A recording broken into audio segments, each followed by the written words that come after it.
Audio check, audio check. I know there's a few people that are on early. I appreciate you showing up.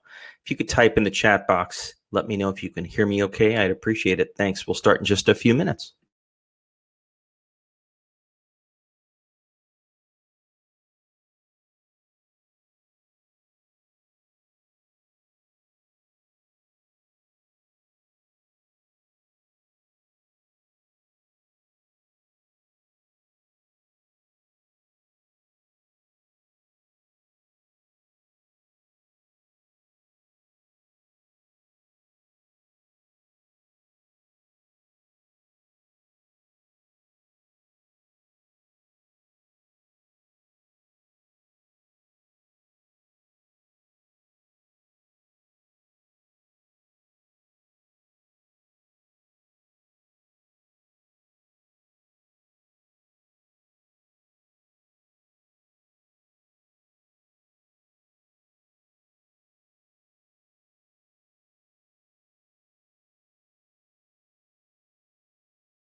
Good evening, everyone, or good afternoon if you're on the West Coast.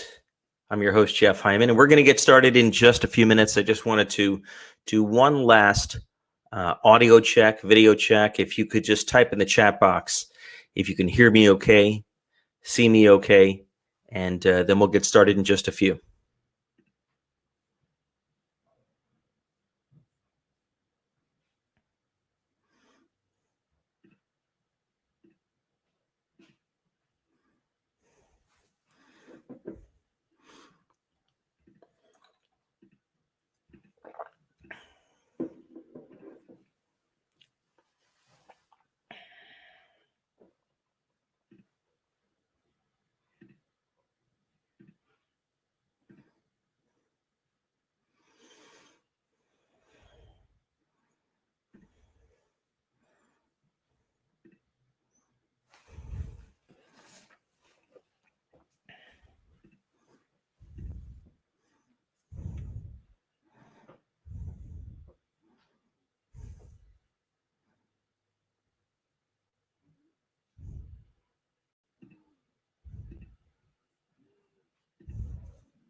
Good evening or good afternoon.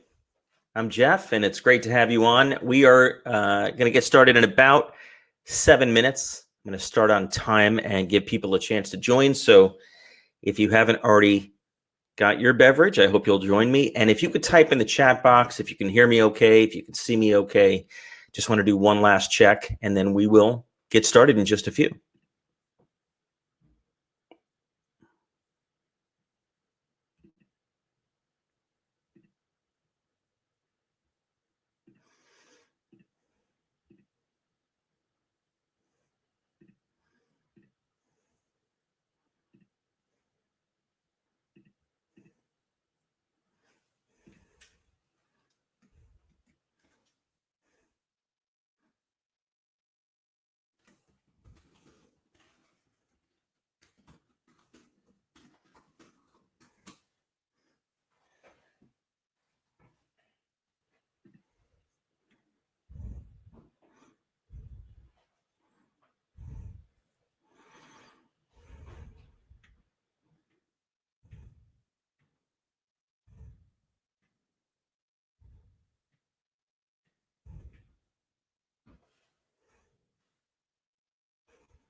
Good evening or good afternoon. If you're on the West Coast, I'm Jeff, and we are going to start in just 2 minutes. Just letting everyone kind of get into the room. We had hundreds and hundreds of signups, which is amazing. So we'll get started in about 2 minutes. It's not too late to grab something to drink, I sure have. And we'll see you in just a few.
Good evening or good afternoon if you're on the West Coast.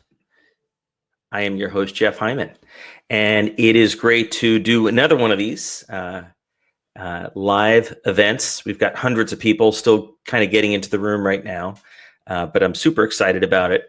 And, we're going to go as long as you want. We'll go half hour, couple hours, go all night, whatever you want. But there's only one requirement. I said it in the invite, and I was deadly serious. Unusual circumstances like these call for whatever it takes to get through. So I scheduled this for 5 o'clock for a reason. And it is a live session, just in case, you think it might be one of those taped webinars. I can prove to you it's a live session. This is how I can prove it. Today's stock market up 1,300 points. We've gone up 20% in the past 3 days, which is pretty crazy. Why don't you type in the chat box if you can hear me, see me, and actually, why don't you tell me where you're from? Just type the city that you're in or the town that you're in. I'd love to know, and I will share some of that. And then we're going to get started, and we're really just going to dive right into Q&A, whatever you want to cover. You can ask questions about finding your next role. You can ask questions about how headhunting really works. You might want to know how to hire people. Because there's a lot of companies, believe it or not, that are still hiring. So we can take it wherever you want to take it. And it's great to have you on this evening or this afternoon. Dallas and Charlotte, Atlanta, California, Decatur, Georgia, Philadelphia, Minneapolis, Arizona, California, LA. It's a lot of people still getting on. Great. Well, why don't we start anyway? Again, I'm your host, Jeff Hyman. If I don't know you personally, it's super to spend some time with you. And before we wrap up, I'll give you my email address and you can follow up with anything that you want. So with all that said, why don't you start typing in the chat box, anything that's on your mind, anything you want to talk about. It's going to be kind of a constant flow. So I may need you to retype it a little bit. So just think of your question and we'll get to as many as you can. I'm going to go rapid fire. So I'm going to go through as many questions as we can over the next period of time. And what I thought we might do is actually alternate. So kind of one job searching, job hunting related question, and then one employer, hiring or cutting back or whatever it might be type of question. So we can kind of go back and forth, make sure we cover both sides of the coin because it's a pretty complex coin right now. So with all that said, just type your questions in the chat box and we'll get started. Okay, I am going to use my glasses for the questions. Okay, first one. How do I improve and maintain trust with my team when I'm doing it virtually? That's something that we are all learning how to do because so much of trust is the ephemeral personal connection. And now that we're all behind this screen, behind these webcams, behind these microphones, it's pretty hard to do that. So to build trust right now, I think there's a few things. First, do everything you can to reach through and penetrate that screen. I think video is the best tool I've ever found to do that. That can be done in a lot of different forums, right? It can be done one-on-one with each member of your team once a week. We could talk about that later if you like. With your whole team. I've seen departments doing it. I've seen companies of hundreds of people doing it. And yes, you get a little Brady Bunch type of squares, but video is just so much better. It's not as good as in person. You can't put your arm around the person's shoulder and say, I know you had a rough day, but it's super important. But it goes beyond video. The key to building trust with anyone, but especially with your team, is demonstrating vulnerability, which is a great challenge for so many leaders. Yet it has to come first, and it means you have to go first. You have to demonstrate vulnerability to your team before you can expect them to do the same and to trust you. So what does vulnerability look like? Vulnerability means entering the danger and talking about things that are difficult. Being able to say, I don't know. I know we're going to get through this, but I'm not sure that I quite know how. But I know that we're going to get there. So you demonstrate hope and optimism, as a great leader does, but also a sense of realism and truth and honesty. And right now, in these uncertain times, I think your team will know that you're full of it if you're not demonstrating vulnerability. Vulnerability also means being okay when your kid walks through the camera shot or your dog barks during the day and your whole team sees. That's okay. Don't freak out. People understand. It is that kind of time that we're in. So it all starts with vulnerability, and that's how you build trust. And I think there's one last thing on how to build trust, and then we'll move on to the next question, which is now's the time to demonstrate that you trust your team. It's the time to demonstrate that you trust that you've made great hiring decisions, that you've recruited a team of rock stars in every seat. And if you find that you haven't, you're going to find out now, and you'll have to address that, obviously. But don't even try to micromanage. You can't do it virtually. I've led a virtual team for 5 years. It can't be done. Set the direction, take the hill, but let your team be resourceful and figure out how to do it. And that will engender immense trust from your team. So those are some ideas on building trust virtually. Let's go to the next question. And give me one moment, because there's quite a few. Okay. Can you provide guidance on how you should prepare your references for an inquiry from a potential employer? How much detail and company background? Great question from David. So, yes, references are immensely important in the recruiting process. As a headhunter, I've spoken with thousands and thousands of references over the years. And, a lot of people think references are useless, but I focus on backdoor references, which are the people that I find on my own. They're not the ones that the candidate provides.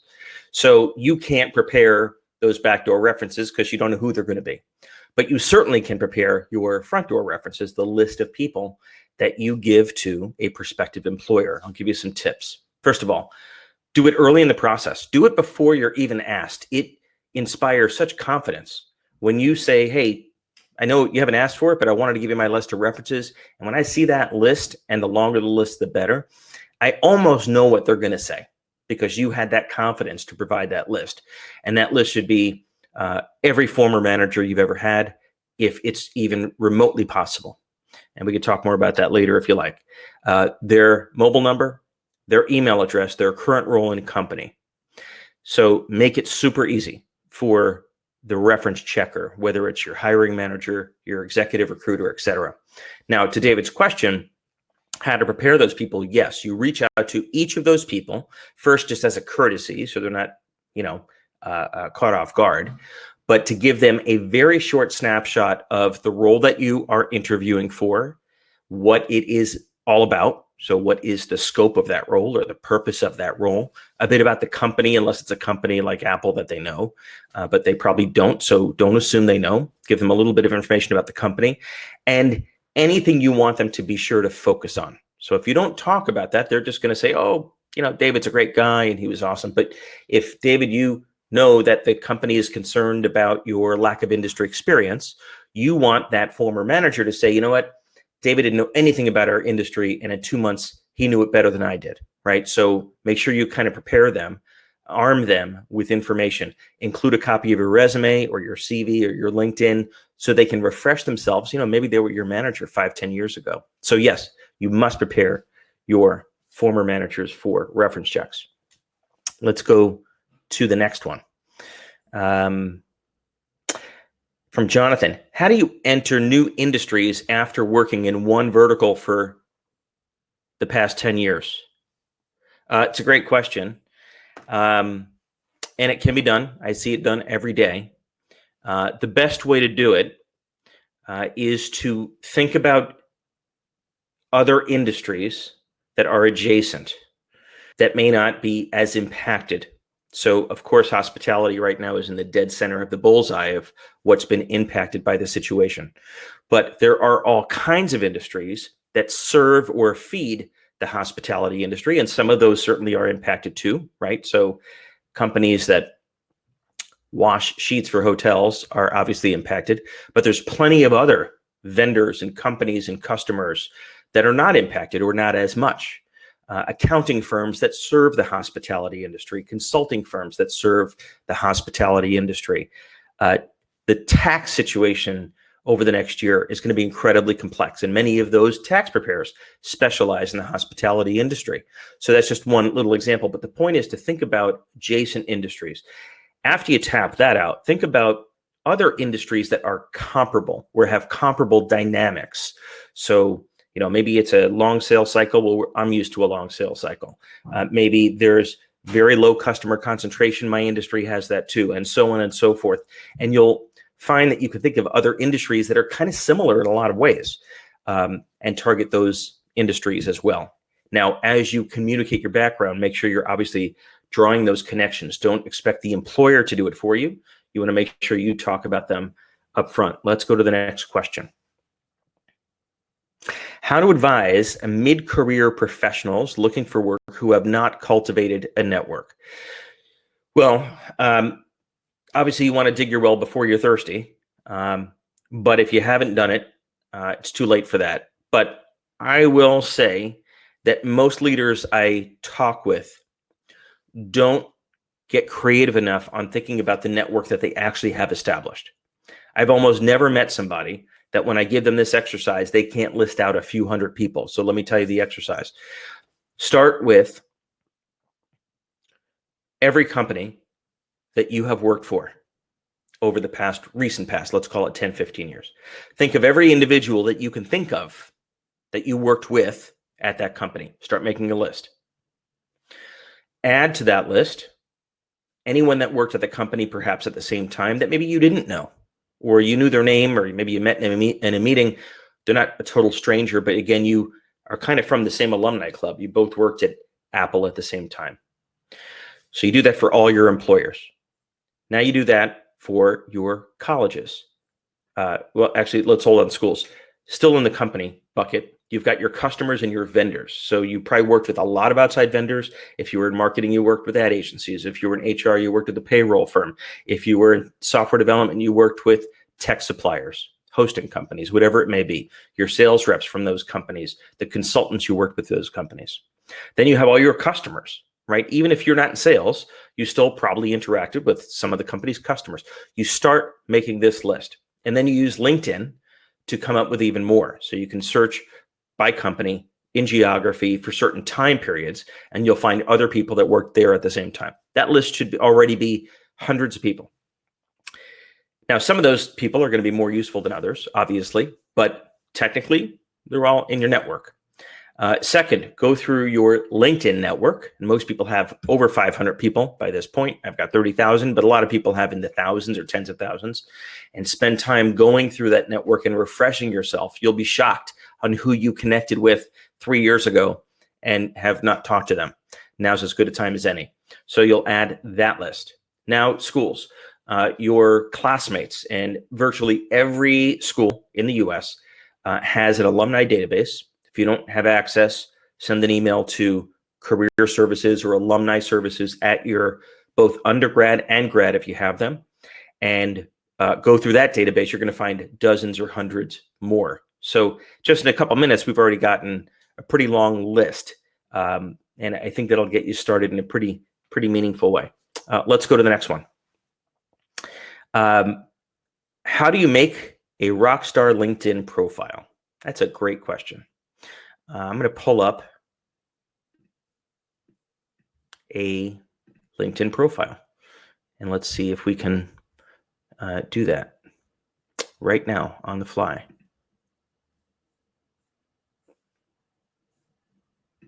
Bear with me. Wasn't ready for this question. Okay.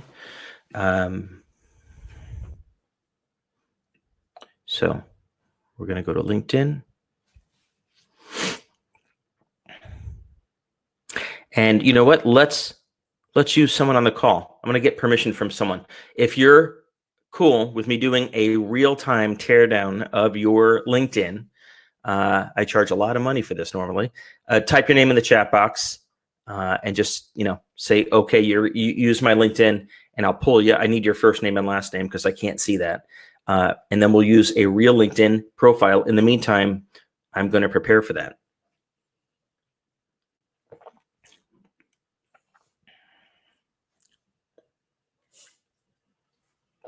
Okay, we've got one. Let me type this in. David Yagnasak. I'm assuming this is David because there's only one David. Okay. David, thank you for offering. Here we go with David. So I'm going to give you LinkedIn Profile 101. So I certainly see some opportunities for improvement right away, but also I will say this is not terrible. So that's a good start. Okay, let's start just with probably the few most important things to know. Number one, the average LinkedIn profile or resume gets 6 seconds. 6 seconds. After 6 seconds, the individual who may be thinking about discussing an opportunity with you has already made their decision on whether they want to go to the next step or not. So that means a few things. It better grab people fast and break through all the noise. When in doubt, leave it out. If it's not going to make the difference between getting the meeting or not getting the meeting, leave it out. You're trying to get the meeting, not get the job. So that's a huge mistake people make. I think what a lot of people do is use it as kind of a brag book or a tome of their whole career. And that's great for you, the individual, but for anyone that's trying to make a quick decision on whether they want to spend time together, it's not so great. So typically people can either thin them down or they have no information, in which case you need to find that middle ground too. So that's kind of some generic advice. So let's look at David's and kind of see how he does. Okay. First of all, huge opportunity. This graphic up here. So David, your photo is terrific, charming. You look intelligent, awesome. Wouldn't change a thing about the photo, but you absolutely must have a headshot. Now, you're probably not going to find a lot of photographers open right now, so you're going to have your kid snap 50 pictures using your iPhone until you get one that works. Should be about the same distance as David's. That's actually great. No dog in it, no funny, cheesy joke in it, and it's okay to smile to show that you're a human. But the lost opportunity that David's got here is this graphic up top. You can change that. I don't know if you knew that, but when you go to your LinkedIn profile, which you do up here under me, and then you'll go to access, view your profile, you can change this graphic, right, to a photo or a landscape. So again, I wouldn't do necessarily a hobby because I don't want the viewer to think you're just all about your hobby, but it could either be the cityscape of the city that you're in. So immediately I see that you're local, or you're San Francisco or Manhattan or whatever it is, or it could be an image that conveys something about your function or your industry, right? So if you work at Black & Decker like I used to, you could have a great photo that you find online of a house being built. So again, it kind of sets the tone, and a picture's worth 1,000 words. So don't lose that opportunity. This is the default LinkedIn picture. Okay, let's move on. So David's got his subhead. This is probably the next most important phrase. And he's got about the right length. 6 words is perfect, right? The problem is it's pretty generic. So executive operations and general management leader is a catch-all.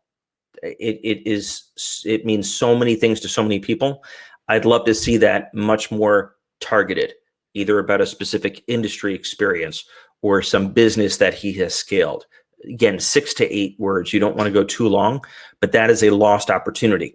when you do a search, or when a headhunter like me does a search, what we're going to find is a whole list of people, and just that one line is going to show, and it's a lost opportunity. Okay, let's move on to other things about David's profile. Actually, before I do, type in the chat box if this is making sense and if this is helpful, because if so, I'm going to stay on LinkedIn for a few minutes. If you could type in the chat box yes, or type in the chat box no, I'm going to take a sip of Cabernet, and then we'll keep going.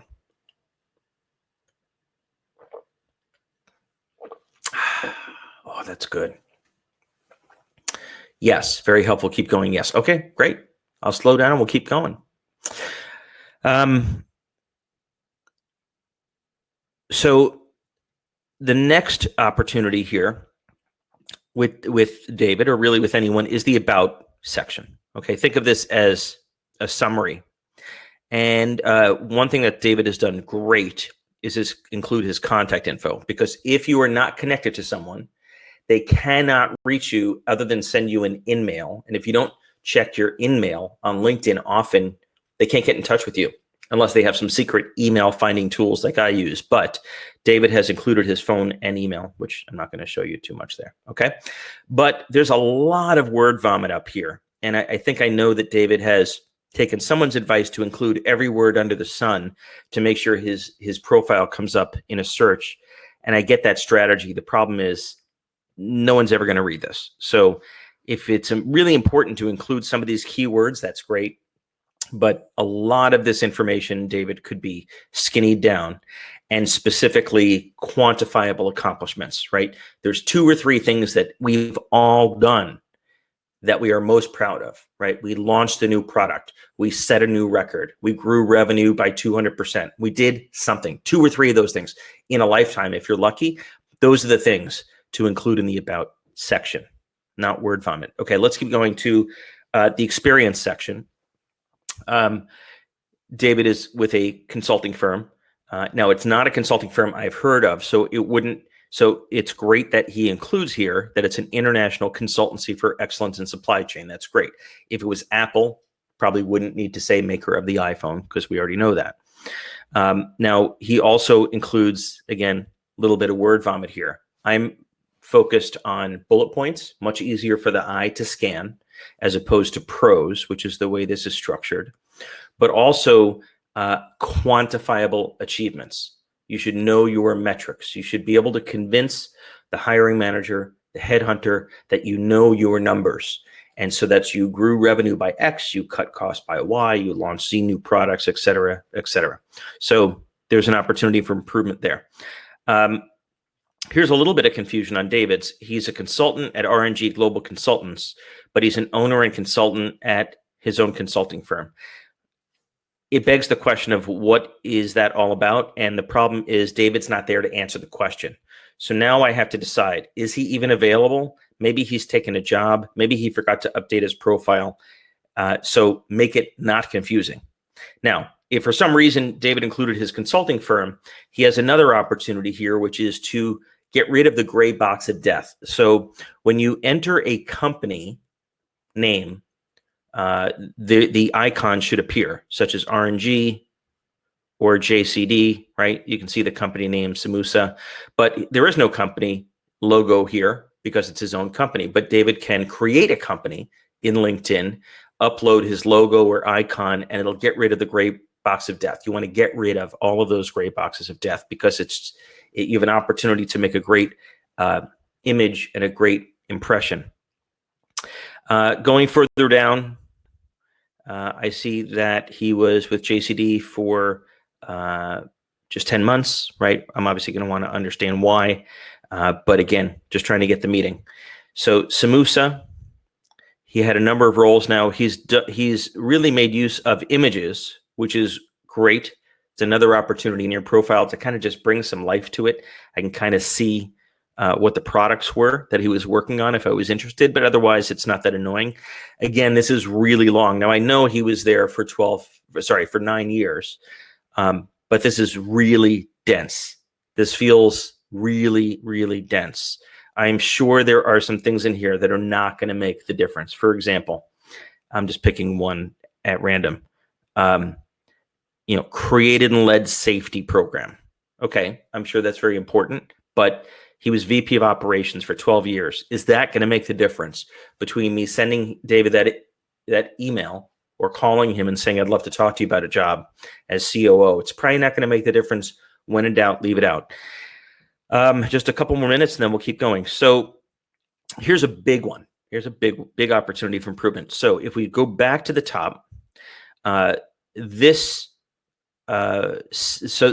on the right side, upper right, is your current employer, which is basically LinkedIn's algorithm takes the first employer on your list. So make sure it really is your main employer. But second, it lists your first educational experience. Now, David has done a great job because he not only got his bachelor's at Notre Dame, awesome. Got his master's at Minnesota, awesome. He also went through GE's management development training program, which is phenomenal. But he has listed it first, which means that LinkedIn automatically puts it first here. And because it's not really a university, I wouldn't recommend that. I would actually move either U of M or Notre Dame to the top of that list. And I usually recommend the school with the most noteworthy reputation or highest brand awareness. So if you went to, UW-Madison, that would be first because everyone knows UW-Madison. So I would demote, if you will, General Electric. Also, that's not going to bring in a icon because it's not a school. So those are some things that I see immediately. Happy to do another one before we finish, but let's move on to the next question. I hope that's useful. I'm going to turn off the screen share and let's keep going. Let's go to the next question. Mark asks, how do headhunters look at company duration? When I've hired, 3 or more 1-year stints raised a red flag. But what about 2 to 3 year durations? That's a great question, Mark. This is going to help. So the concept has changed dramatically. Even in the time that I've been recruiting for 25 years, the average job tenure right now obviously has never been shorter. In many industries, it's under 24 months. So when I see a candidate, I'm not saying that's good or bad, but that just is fact. So when I see an individual who's been at a company for 2 years, I kind of say, okay, well, that's the average duration. Now, would I love to see more? Yes. If they've never had anything longer and they're 20 years of experience, yeah. I look for a pattern. It's like a stock chart. I'm looking for a trend line more than a particular data point. So if I see 2 years, for 10 of those in a row, then what it tells me is the person either doesn't add enough value and the company decides to part ways with them, or they get bored or itchy after 2 years, which I got to get nervous about that too. Not the end of the world, but it's something to think about. That's very different than someone who has 3 or 4 or 5, 6 month stints in a row, right? Because that's far below average. The exception being tech startups, right? So I have seen many candidates who are exceptional and they're just not great at picking startups, or they don't do their due diligence on startups, which tells me something else too. But you need to think about that for Silicon Valley or tech startups because that job tenure is much, much less on average. On the other end of the spectrum, there's risks when you find candidates who have been with one company their whole career. You really have to worry about whether they're going to be able to adapt and shift to your company's culture. I've met people from Sears who've been there 30 years, and I'm sure they're terrific, but do I want to be that first next job? Do I want to take that risk, or do I want to let them kind of get off the off-ramp, show that they can adapt to another culture, and then move on? So look for a pattern. Don't get hung up on a data point. That's how I look at it. And I think that's how a lot of headhunters look at it. There's another question related. How does a headhunter look at a tenure of 15 to 18 years? Before that was 3.5 years each at 3 companies. Again, I think that's fine. But the hidden objection, the unspoken objection will be, great, you've been at this company for 15 to 18 years, hopefully a successful company. I want to know what your part was in making that company a success and scaling that business, right? So if you were one of the first hires at Amazon and you helped scale the business, I'm not going to have any problem with the fact you were there 15, 18 years. God bless you. But if you were at a dud of a company that never achieved breakthrough or success for 15, 18 years, I'll have a different set of questions. Why did you decide to stay? What did you learn after year number 5? How do I know you didn't grow stale, et cetera? So it really depends upon the context. Next question.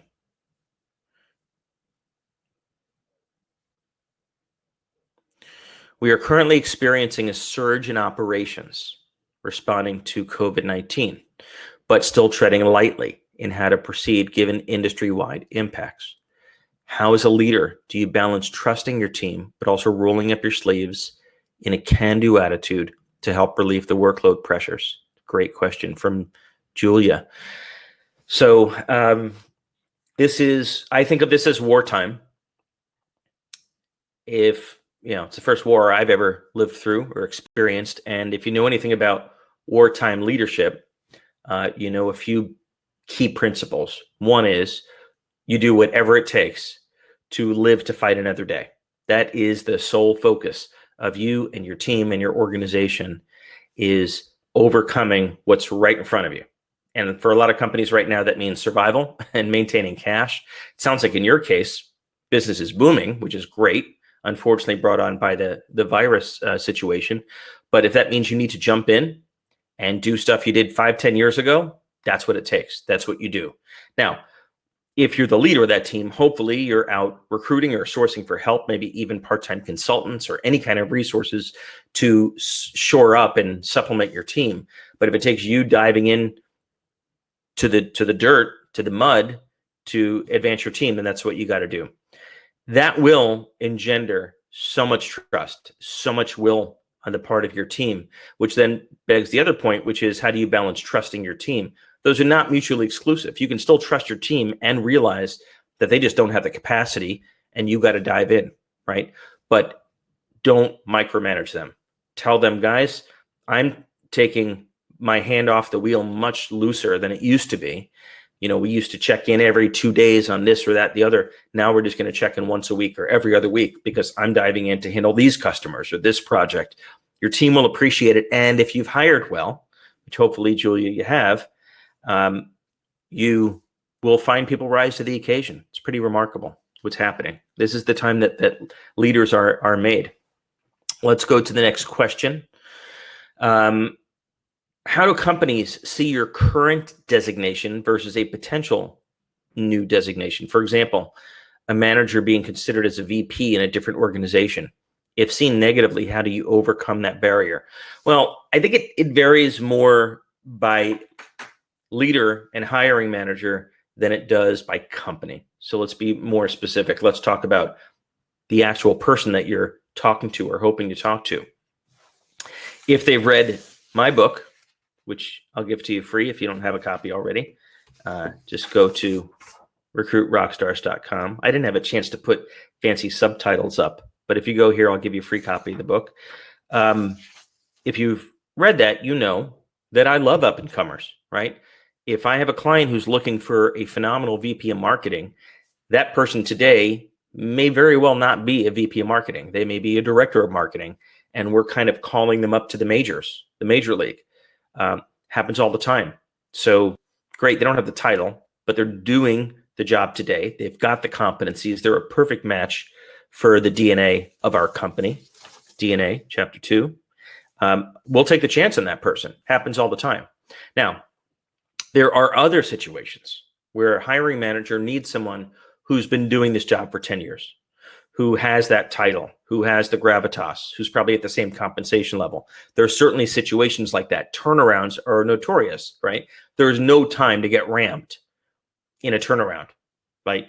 You start Monday and by Tuesday, you're producing. We need you producing. There's no week or 2 weeks or 4 weeks or 3 quarters to ramp up. So in cases like that, they may be less open to hiring someone that's not currently of that level. Okay, let's move on to the next question. Just type them in the chat box. We're getting rolling here. We'll do another LinkedIn profile if you want in a little bit. And we're only a half hour in, so we'll go to the next one.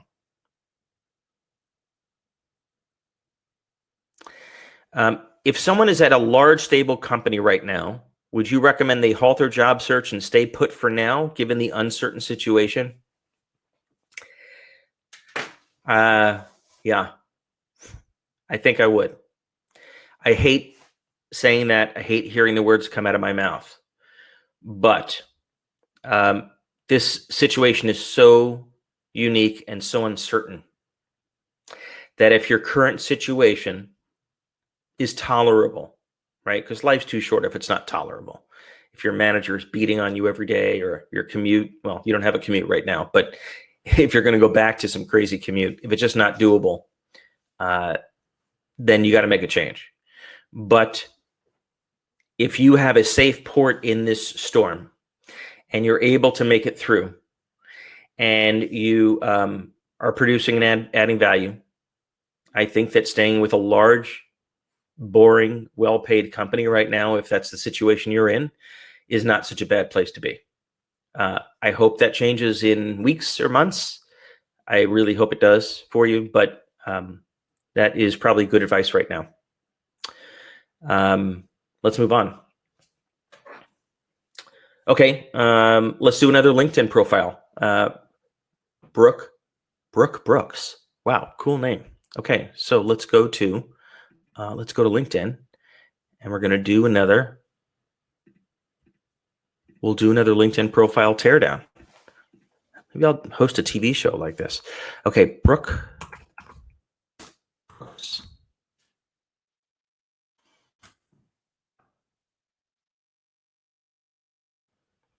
There's a bunch of Brooke Brooks. Brooke Brooks, can you give me any more information about who you are? Because I don't want to pick the wrong person. I see a bunch of Brooke Brooks. It's a much more common name than I would have thought. But tell me which one you are, and I'm happy to do it. And I'll get lubricated and get ready to go.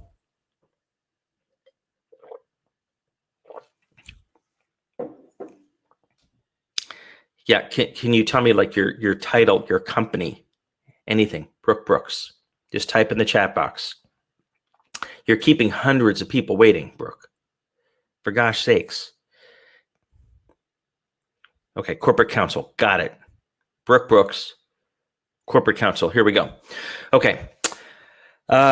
So let's start at the top, just like we did last time. Headshot's great, and you've made good use of this graphic with kind of a word cloud, which is terrific. But let me understand kind of a bit more about Brooke. Consulting attorney to a diversity-focused media company. So it would seem like this word cloud is pretty appropriate. So kind of interesting. It's definitely unique and different. Never seen that one before. Corporate counsel says who she is. Veteran says what she is. Community advocate tells us a little bit of her interest and passion. So I don't have any big issue with that. Just make sure that it's super hard hitting and that you've really wordsmithed those 6 words, right? That is the most important 6 words on this entire page. It's that important. So first opportunity, the gray box of death that we talked about before. So Diversity Media LLC is her employer. I don't know if that's Brooke's own company or if it's another company, but regardless, she can set it up as a company, or she can talk to HR, whoever controls the LinkedIn profile, to get a graphic there. That's going to help from an optics standpoint. We can also lose the LLC, not necessary. That kind of screams small company.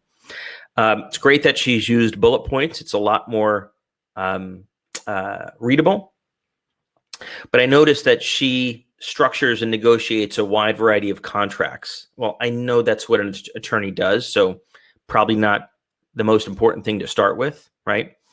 Hands-on experience drafting and negotiating composer and performer agreements. So I guess it's in the music industry, right? So this is okay, but this is job description. This in this description, Brooke is basically telling us what she does. The problem is I kind of know what an attorney does. I want to know the impact that she made. So did she bring in X dollars of business? Did she bring in 31 clients? Did she craft a contract that saved her client $2 billion? Whatever it is, quantifying impact, results, that's what people want to see. the impact that you made, the results you generated, far, far more impressive than kind of a job description, right? Now, if it's a very unusual job, you're going to need a little bit of job description, right? But if it's anything like most roles, probably 80% of roles probably don't need it. Let's keep rolling. Senior litigation associate, looks like she was at a bigger firm, obviously for 8 months. So be prepared to talk about that. Now, here's again the same confusion we had from earlier. She's got 2 current employers. So I would be very clear on what that means, right? 17 to present, 19 to present. Does that mean she hasn't updated her profile? Does that mean she's doing 2 jobs? And if so, how is she possibly going to leave both jobs for the role I want to discuss with her? Really need to clarify that if at all possible. Then U.S. Air Force Reserve, terrific. Another law firm.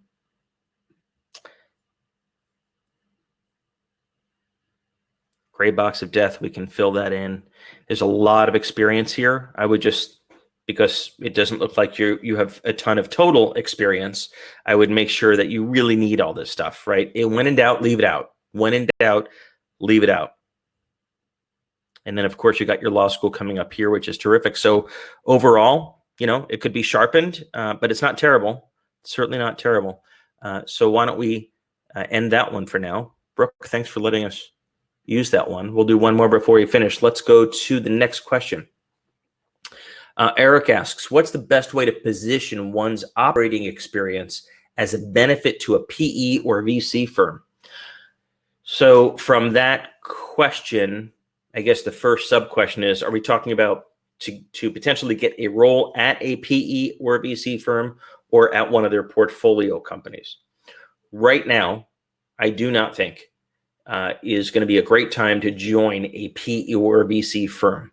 The ones I've spoken with over the past 2 weeks are, to say they are frozen and focused on their portfolio companies seems to be the case. So I wouldn't probably focus on joining the firm. However, if you can position your operating experience as something relevant to the portfolio companies they have that are having trouble right now for whatever reason, their sales are tanking, and you're a rainmaking expert in a particular industry, and they have 7 companies in that industry, then yes, there's a discussion to be had. Now, understand that they're probably going to introduce you right to the portfolio company. You're not going to be working for the private equity or VC firm, but that's still an in, right? Because once you've done a great job advising or helping the CEOs of these 7 portfolio companies and you've turned around their sales, who's going to want to talk to you is that private equity or venture capital firm. So if you know how to make rain in a particular sector and you've proven how to do it and you can help them do it, and you target the right PE and VC firms, there's something to be said. On the other hand, if your operating experience involves restructuring and cost cutting and achieving profitability in a very short period of time, and you've had to do that or you've led turnarounds, there's experience there that PEs and VCs might be interested in. But I would probably position it as more of a hired gun than trying to join the firm, at least until the dust settles. Okay, let's go to the next question. Just type in the chat box your questions, guys, and hopefully we'll get to as many as you can. Okay, the next one. How do I know my team is really working? I'm concerned that they're actually not being productive at home. That's a fair question. Again, hopefully you've hired the right team. You're about to find out if you have. And if you have, then you need to trust them. And that may mean that you get burnt on 1 or 2 of your folks, but I think you're going to find many rise to the occasion, partially because people are watching CNN, they're reading the paper, they know that this morning 3.5 million people hit the layoff roster in the US. So people are very nervous right now, and they're not going to let off the gas. God forbid you even think about parting ways with them. So I don't think you're going to find that. I think you're going to find your team's going to rise to the occasion. What I found in leading a virtual team of a 70-person company for 5 years is I actually worried more about overwork than I did about underwork. And what I mean is, because we are all now working from home, as surreal as that is, there's no boundaries. And so we found we had a tough time getting people off email, getting people to close their laptops, getting people just to wind down for the night, to not have their phone by their bedside. You need to actually have these conversations with your team to make sure they understand that, yes, we got a lot to do. And yes, we have an imminent threat we need to fend off. But I need you in one piece. I need your mental health. I need your sanity. I need your physical health. Are you sleeping? Are you eating right? Are you exercising? I know those sound very unusual topics to have with your team. First of all, it's going to demonstrate that you give a shit about them, which is terrific. But more importantly, from a business results standpoint, happens to be true. People can't do great work for you if they're not sleeping, if they're worried about losing their job, if they're on email 24 hours a day just to show you that they're working. So I would worry more about overwork than underwork. Okay, let's go to the next question. Just type in the chat box. I'm going to take a sip and we're going to keep going.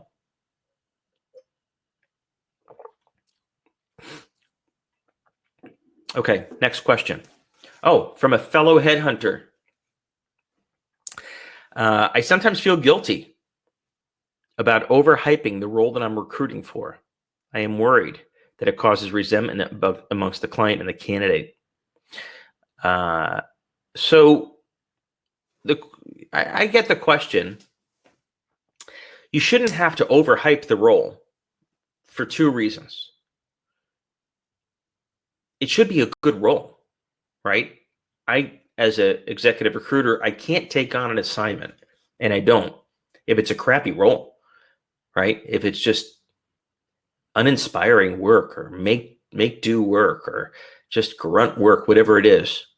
The hiring manager needs to define that role and craft the role so that it's appetizing and appealing, so that the individual that they hire is going to learn something and grow and have a career path and make enough money. But that's not even the number one thing on the list for most top performers. So your job as headhunter, and this applies to any of you as leaders, is to make sure that that role is a great role. That's the only way you have a chance of hiring a rock star. I'm plugging the book and it's free. So I'll just give you the book.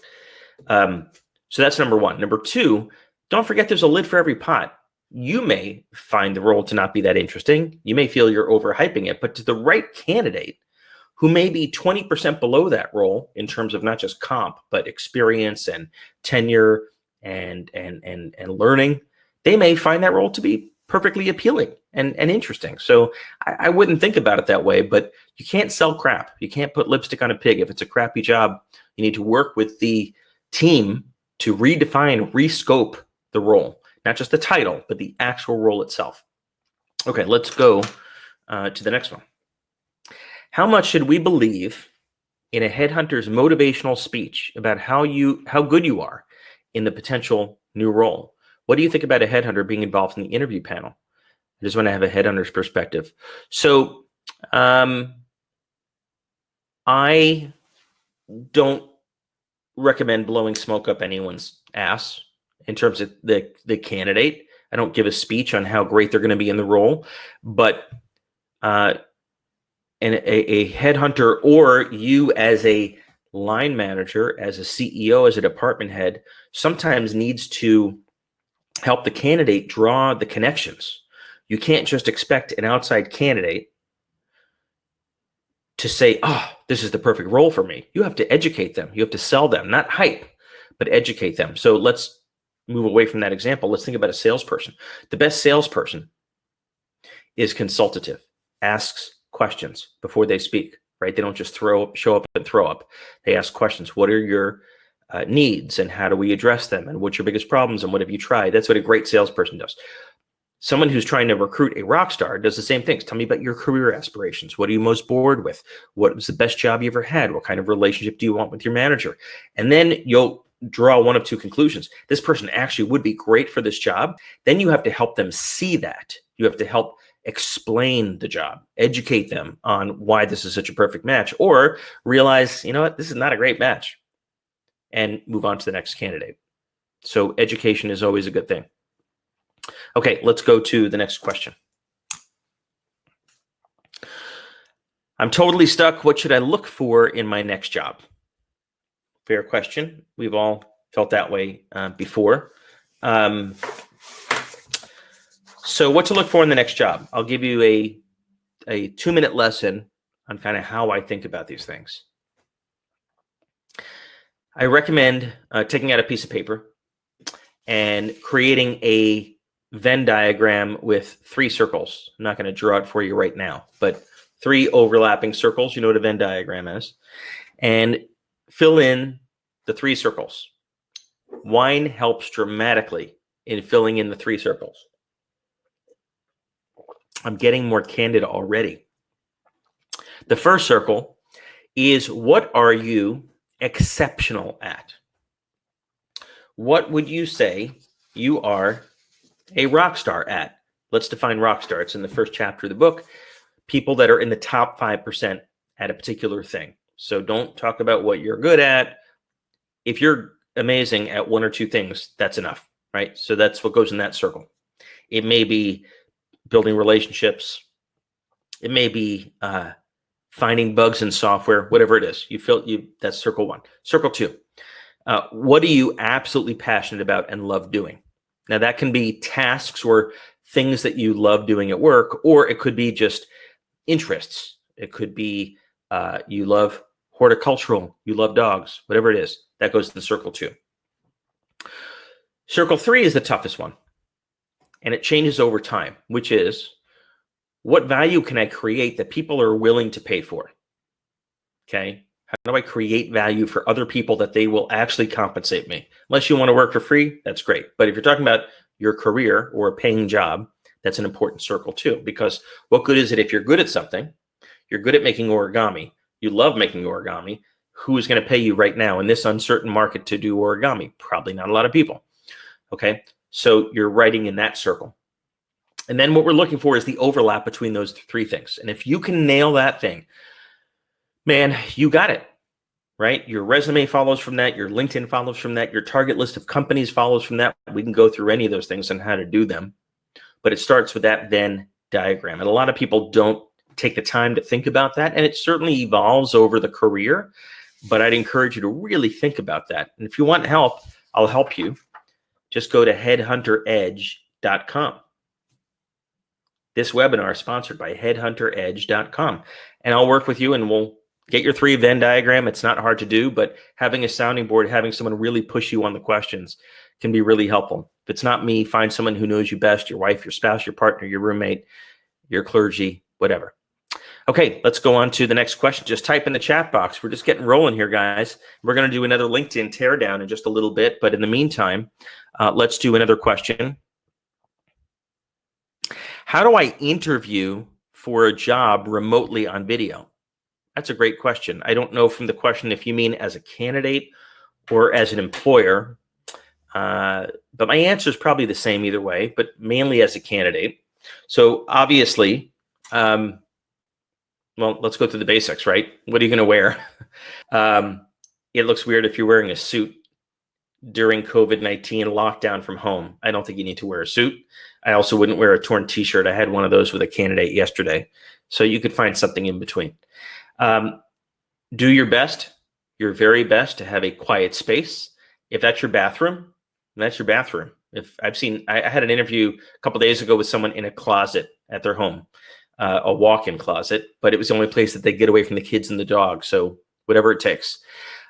Check your tech connection before the appointed time. If the interview is at 2:00, don't wait till 1:59 to try the link, right? So get on, make sure you got the bandwidth, get all your family off the internet for that 1 hour. Let them watch TV, preferably something that's already downloaded, not streaming. Stop all your backups, stop all your apps, free up bandwidth. Super important right now. I know it's something you normally wouldn't think about. One of the best parts about a video is they can't see, other than what's here, they can't see. So they don't see what you have right next to it. So you can have a cheat sheet. You can have your resume hanging on the wall. You can have a cheat sheet of your accomplishments, those bullet points that we talked about before, what I call your SARs, situation, action, result, for every job you ever had. What was the situation you stepped into? What was the action you took? What was the result, right? Have all those in front of you. You can have all that right there. Make sure you have water. I wouldn't recommend Cabernet, but even I have water, so I'd have a glass of water. But probably the single most important thing is eye contact. Don't look at the screen. You got to look at the camera. It's very strange. If you've never been on TV, you have to look at this little dot, the camera, and you're not looking at the screen, right? Big issue. You see the difference. So don't do that. Look at the camera, just like you're looking at a unicorn, a one-eyed person. That's kind of what I pretend. And you have to demonstrate energy and emotion, right? Because you have to come through that camera with energy and emotion. And the only way that I know how to do that is eye contact, is hand motions, nothing distracting, right? But hand motions and energy. Don't be so far away like this, like a hostage video, right? Where they hold the sign. None of that. Also, don't be too close, right? So think about those things. But most important is preparation. If you have thought about and prepared and researched and understand that company's issues, what they're going through during this time of uncertainty, the role, what you've done matches up to that role. Don't wait for the interviewer to ask you the right questions so that he or she gets the right information. Give it to them. Say, I studied the job description. There's 4 things. I'd love to walk you through the 4 things I've done that map to each of those. Would that be okay? The interviewer is going to say, sure, let's do it. And you take them through those 4 things. You basically are selling, but so few candidates do that. You don't have to be passive in an interview. It does not have to be an uncomfortable grilling experience. Okay, type in the chat box your next question. I'm having fun. Hopefully you are too. Looks like we're going to be doing layoffs. How should I think about planning them? I've never done it before. Well, that's a whole evening discussion. That would need a whole bottle of wine. But I have done, unfortunately, layoffs before. I've led those before. It's obviously the last resort.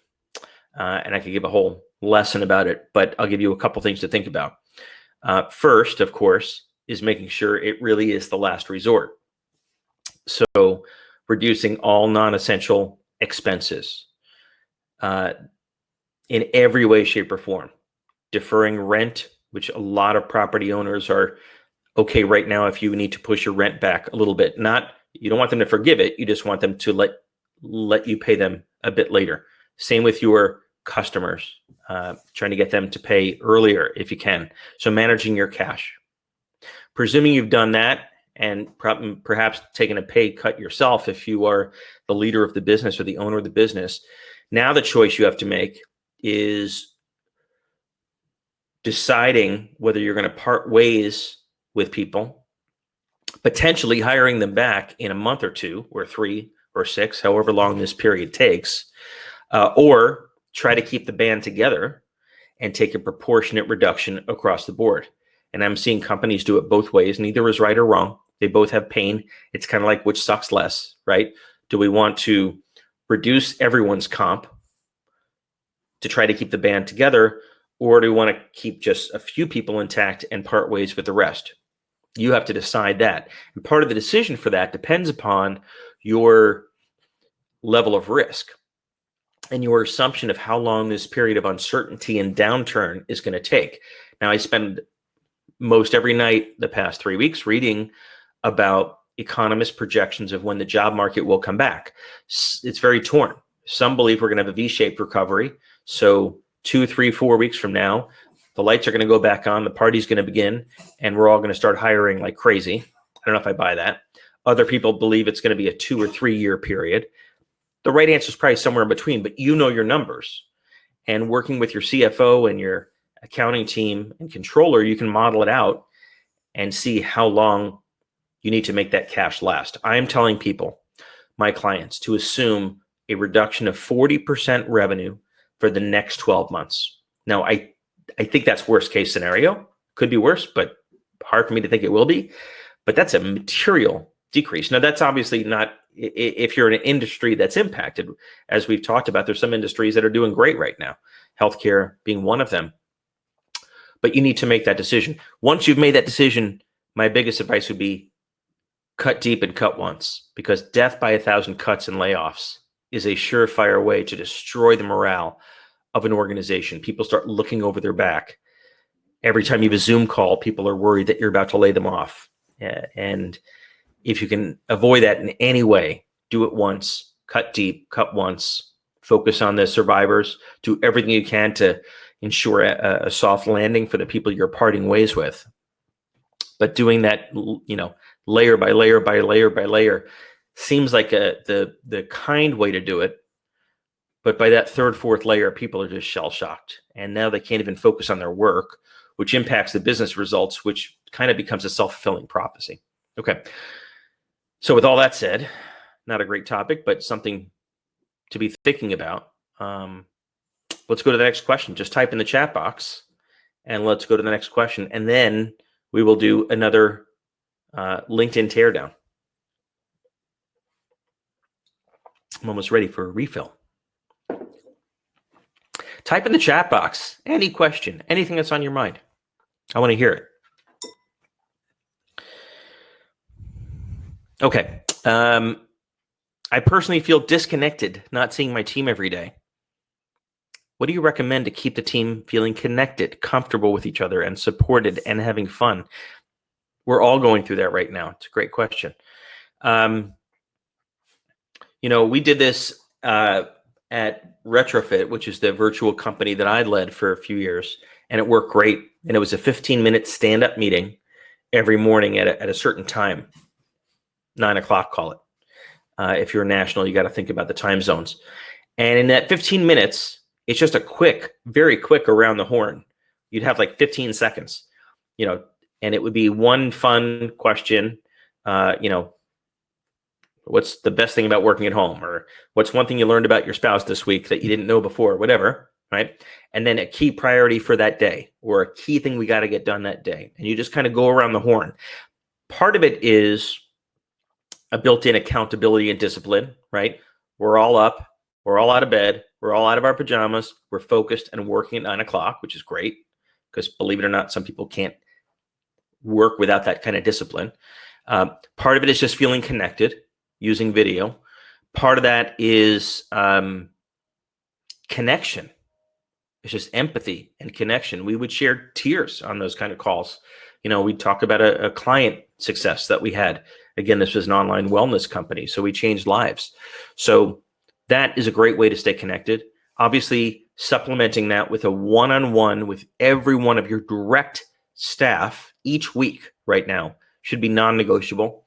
20, 25 minutes in video. That could be FaceTime, or that could be Zoom, or a platform like this one. With every one of your team, you've got to be in front of your team. Now is not the time to not be visible. Over communicate. And then I'll add one other thing, which is something I've heard a lot of people doing lately, which is an evening video call with your family. So your extended family, your kids, if they live out of town, your parents, your grandparents. Every night, 7 o'clock, 8 o'clock, get on Zoom. Just talk about the world and what's going on right now. Because it may not feel appropriate to do that all day long with people at work. And you also worry about your family. Video is a great way to do that too. Okay, let's go to the next question. How are hiring interviews changing? What does it mean when you've done a second round of interviews and you still are not any closer to knowing which of the remaining candidates are the best? I'm a little unclear on whether you're approaching that from the hiring side or candidate side, Andres. So just type in the chat box and let me know, and I'll try to address that one.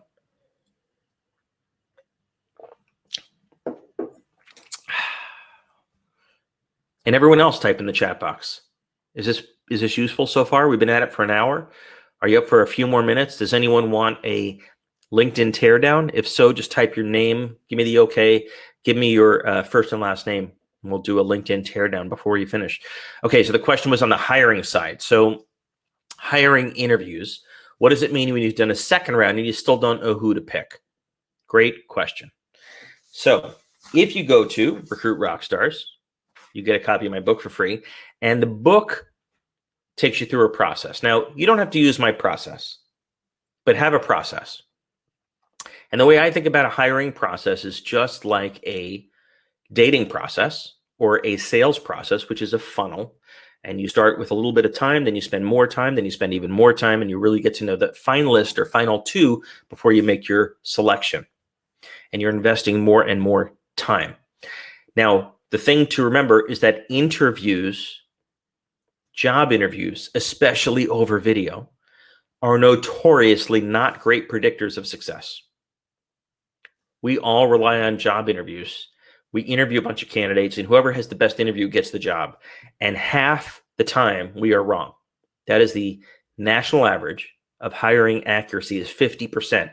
And I'm convinced it's because we rely on interviews, which are filled with bias, not just the obvious kind of biases, but also confirmation bias, which basically means in the first 30 seconds, 60 seconds, we make our decision about the candidate based on how they look and how they act and their handshake and all these things.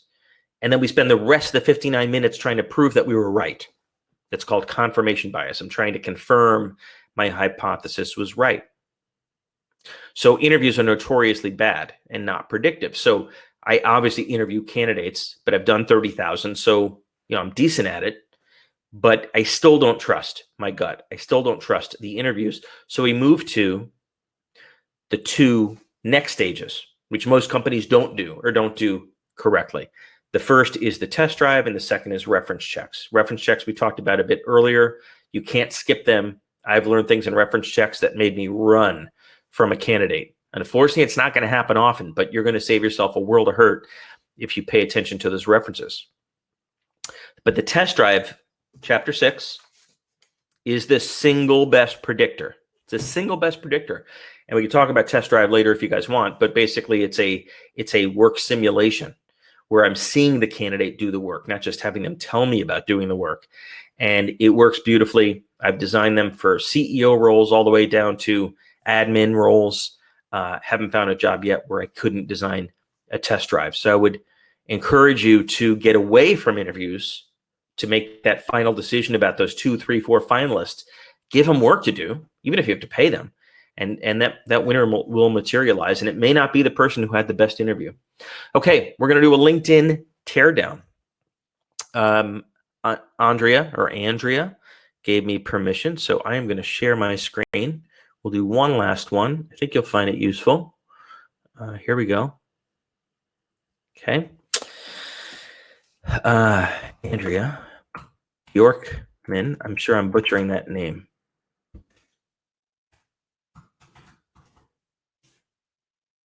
Go. Andrea Bjorkman. Okay, let's do it. Most important words right here: strategic HR executive, culture building, talent management, talent acquisition, communication. It's not bad. It's a bit of word vomit. And the reason I say that is a strategic HR executive, I know, and the CEOs that she's probably targeting know, include culture building, talent management, talent acquisition. So these are sub points to strategic HR executive. So I'd rather see Andrea use this space to flesh out that concept of strategic HR executive, because that's, again, a pretty generic phrase. Is she a strategic HR executive with expertise in the insurance industry? Maybe. Is she a strategic HR executive for lighthouses, which is what I take away up here? I don't know what, but I just think there's a lost opportunity. Okay. Headshot's fine. A lot of energy, great smile. So this picture is a lost opportunity. I don't know what it's trying to say other than she likes the ocean. And if I'm her employer, I don't see where that helps me unless I run a lighthouse company. So lost opportunity. Focus on something else, either your city, which is Chicago skyline, or something about the industry or company. Okay. About section. Again, a lot of word vomit. Not only won't someone read it, but there's some really great stuff here that's just lost. So, for example, she scaled associate growth from 300 people to 2,100 people. She grew a company by 7 times.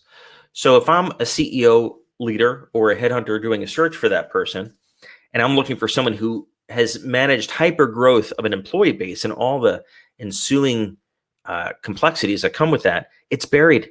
It's like one little tiny bullet point amongst all these other things. And then, we keep going down and there's a lot of specialties, but specialty means you are a rock star. You specialize. You know more than 95% of people, or you're better than 95% of people. And it's very hard for someone to believe that these 15 things are all specialties. An HR leader is not expected to be as a specialist in P&L or talent management. I kind of assume that she is. So again, there's just lost opportunity. Let's keep going because I've already spent 3 minutes and we know that it gets a 6-second look. So she's at State Farm, which is great. I don't need her to tell me what State Farm is because I already know. Although it's great, she tells me that she works at State Farm Bank, which is different than the insurance division. And the first thing I notice is that she was there for 9 years and 1 month, ending May 2018. So now I do the numbers in my head quickly, and I realize that we've got a almost 2-year gap. It's just about a 2-year gap. In a couple of weeks, it's going to be a 2-year gap. And I don't know what Andrea has been doing. So I'm left to guess, and I don't like guessing. So when in doubt, I'm just going to move on to the next one.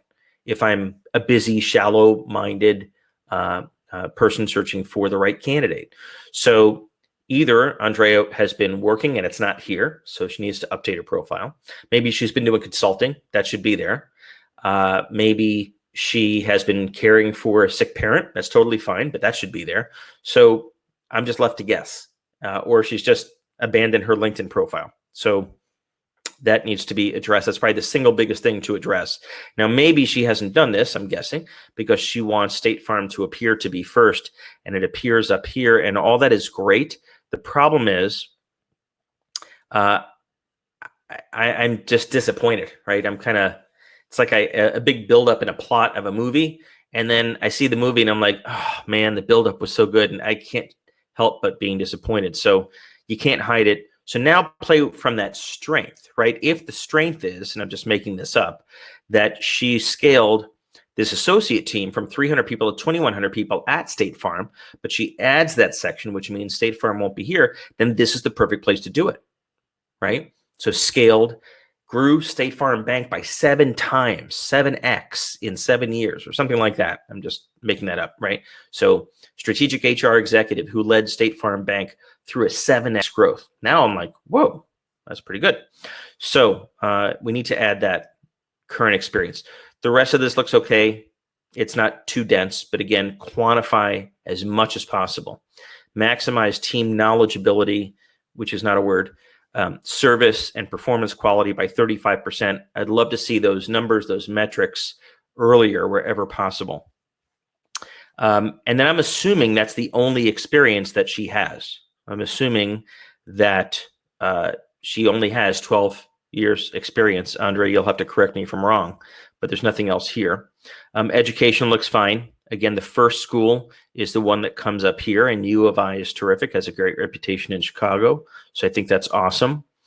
So those are my biggest pieces of feedback on that.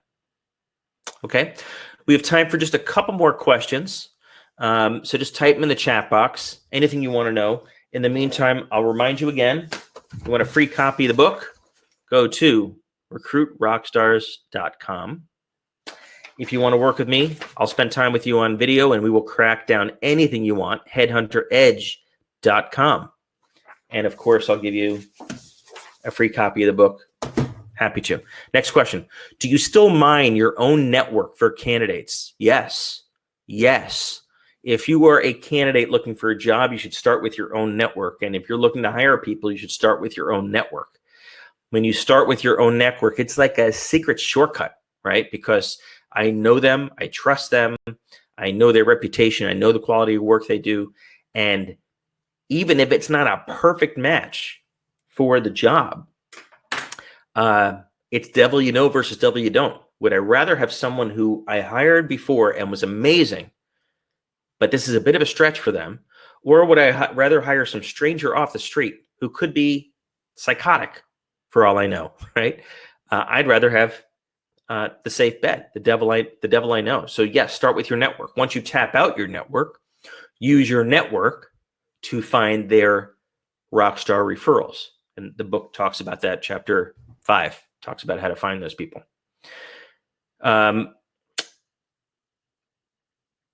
Another question. I have a lot of experience, but I'm trying not to show my age in my profile. What should I do? Fair question. I've seen this one from every which way over the years, and I think I've concluded that you might as well list it all. I say that for a few reasons. Let's say you're older, right? So you have more than, 30 years experience. First of all, they're going to find that out as soon as they meet you, including on video. So again, it's a bit of misrepresentation. It's a bit kind of cagey. It's not like you're going to get away with it. Number 2, there's a lot of hiring managers who don't discriminate by age or years of experience. And that's the only kind of person you want to work for. So we might as well have that acid test right up front, because I'm assuming you don't want to work for someone who discriminates on age or race or gender or anything else.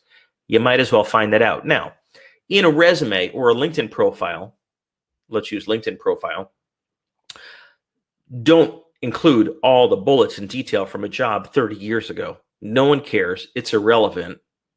But including the fact that you worked there, first of all, it could be a huge win, because the person may be very impressed by that company, or they may maybe they've hired people from that company before and it's gone very well. So you're actually maybe doing yourself a disservice. So I say list it, include it, and find out if the person is an age discriminator. And if they are, it's their loss. What's the best feature of the Recruiter LinkedIn software, in your opinion? Well, I'll go to, I'm not going to turn this into a plug for LinkedIn, but some people don't know that LinkedIn has different levels of service. I'm getting very low. And you can search, most people can search for the basics here. So you click people, and now I can search for, people I know who, work at Apple, and their first degree connections, and they are in the United States. I'm sorry, they're at Apple currently, not in the past. And they are in the United States. So I've got 31 of those folks that I'm connected to that work at Apple, because I used to live on the West Coast. But if I want to go even deeper than that, I can go to what is called LinkedIn Recruiter, which is over here, which is an additional paid service. And I'll give you a sneak peek on what that looks like, so you know what most headhunters and HR departments are using to find you. And you go under advanced search, and under advanced search, type in the chat box if this is helpful. I don't want to bore you guys to death. I'll give you just a quick tour. So type yes if you want to see this, or no if you don't want to see this, please. And while we're here in LinkedIn Recruiter, you can see there's many, many, many more fields, right? Like a ton. Most of you are typing yes, you want to see this. So here I can easily search.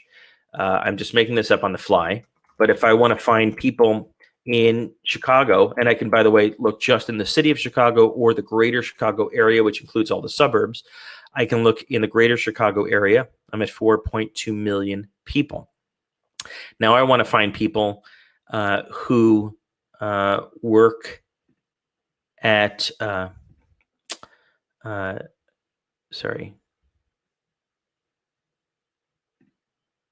Grubhub. And I can look for people from Grubhub current, meaning they currently work there or they worked there in the past. I can actually look for people that worked in the past but aren't there currently, or I can look for current. So I'm going to look for people that work there currently at Grubhub. And there's 1,200 people, which probably matches about their company size.